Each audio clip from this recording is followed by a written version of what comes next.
आज 7वें दौर की वोटिंग हो रही है। यूपी चुनाव जो है वो 2024 में क्या होगा वो भी तय कर देगा, राष्ट्रपति के चुनाव होगा वो भी तय कर देगा। लेकिन यूपी की जनता लगभग मन बना चुकी है। ये वीडियो देखा आपने, ये वीडियो है 6 मार्च का। 7 मार्च को पूर्वांचल के 9 जिलों में 54 सीटों पर वोटिंग हो रही है और प्रयागराज और तमाम डिस्ट्रिक्ट टाउन्स में रहने वाले बच्चे जो हैं वो अपने अपने गाँव में लौटे हैं भारी संख्या में वोट करने के लिए। अखिलेश का नारा लगा रहे हैं। तो समझिए किस तरह का गुस्सा है कम से कम सरकार के खिलाफ, खासकर पूर्वांचल के इलाके में उसको साफ साफ दिखाया जा रहा है। टीवी अखबार की लाख कोशिशों के बाद, चुनाव आयोग की लगातार अनियमितताओं के बाद भी जनता जो है वो मन बना चुकी है और बीजेपी के खिलाफ इतनी एंटी इनकम्बेंसी है कि आप कल्पना नहीं कर सकते हैं। यहाँ तक कि सवर्ण समाज में भी कुछ % का डेंट लग रहा है, लेकिन वो अखिलेश यादव के साथ जाता दिख रहा है। तो एकदम हवा चल रही है, करेंट है, लहर है। 10 मार्च को नतीजे आएंगे, आपको पता चल जाएगा। लेकिन बीजेपी का सुपड़ा लगभग साफ है। पूरे पूर्वांचल में सपा और बसपा में मुकाबला है, बीजेपी कहीं खेल के मैदान में नहीं है और इतनी नाराज़गी है कि आप कल्पना नहीं कर सकते हैं। दिन भर मैं आपको दिखाऊंगा, वोटिंग जो लोग डाल रहे हैं उनसे भी बात करूंगा। और ये क्रूशियल चुनाव है और 2024 में क्या होगा ये भी तय हो जाएगा। आज 7वें दौर की वोटिंग है, 10 मार्च को काउंटिंग होगी। लेकिन इसी बीच राकेश टिकैत ने एक बड़ी बात कही है।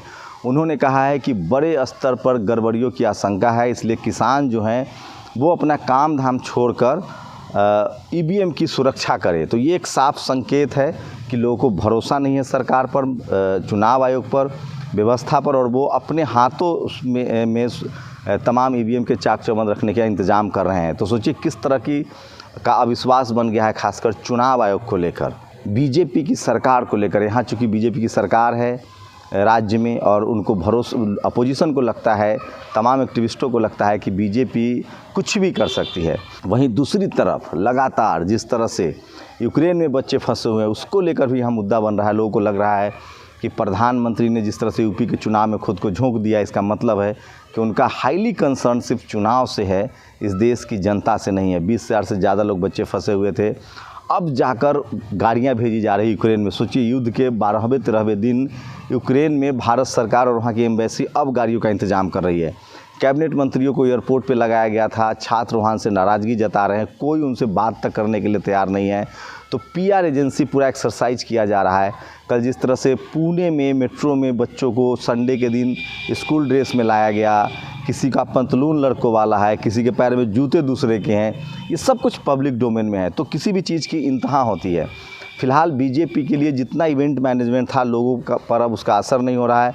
सोशल मीडिया पैरेलल उनको काउंटर कर रहा है। टीवी अखबार के लाख कोशिशों के बाद यूपी में हिंदू मुसलमान नहीं हो पाया। तो एक जो मंडल कमीशन के खिलाफ जो कमंडल लाया गया था और हिंदू मुस्लिम की जो राजनीति शुरू हुई थी, और ख़ासकर जो पिछड़ा वर्ग है, जो शेड्यूल कास्ट है, वो जिस तरह से धर्म के नाम पर वोट कर रहा था और अपने हक अधिकार को भूल गया था, वो दौर वापस आता दिख रहा है।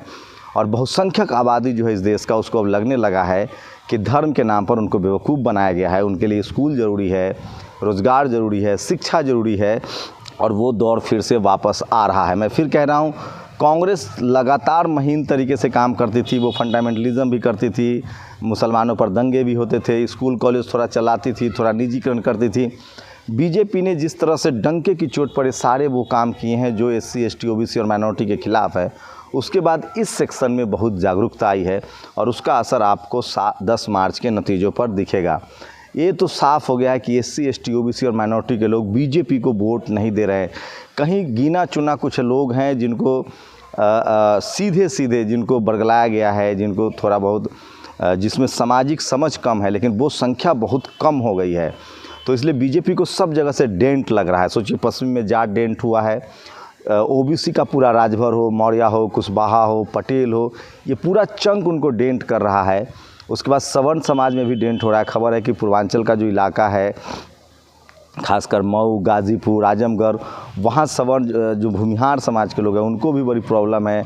जिस तरह से मनोज सिंह का पत्ता कटा था, तो वो फैक्टर है। ब्राह्मण और राजपूत में भी एक कॉन्फ्लिक्ट है। तो सवर्ण समाज के वोट में भी डेंट लग रहा है, लेकिन वो माइनर चीज़ है, वो बहुत बड़ी संख्या नहीं है। ठीक वो उसी तरह से जैसे कुछ मुसलमान ओवैसी को दे दे, कुछ पिछड़ा बीजेपी को वोट दे दे, सवर्ण समाज अभी भी एक मुश्त बीजेपी के साथ जा रहा है। लेकिन सबसे बड़ी जो बदलाव हुई है, वो सबसे जो बड़ा बदलाव हुआ है कि जो OBC का वोट है वो फिलहाल बीजेपी को नहीं जा रहा है। तो 10 मार्च को नतीजे दूध का दूध और पानी का पानी हो जाएगा, साफ़ हो जाएगा। लेकिन इतना लग रहा है कि बीजेपी के लिए यूपी में अब कुछ नहीं है, एक तरफा वोटिंग हो रही है। 2017 में भी मैंने बनारस से ही कहा था कि बीजेपी क्लीन स्वीप करने जा रही, क्योंकि उसने बहुत काम किया था ओबीसी वोट को लेकर और हिंदू मुस्लिम की राजनीति अपने चरम पर थी, सवाब पर था। मैं फिर आज बनारस से ही कह रहा हूँ कि 2022 के चुनाव में बीजेपी के लिए कुछ भी नहीं है। आप लोग अपनी प्रतिक्रिया जरूर दीजिए। शुक्रिया।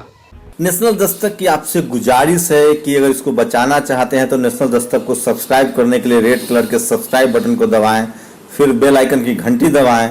नेशनल दस्तक को बचाने के लिए बहुत ज़रूरी है कि हर खबर को शेयर करें, लाइक करें, कमेंट जरूर करें।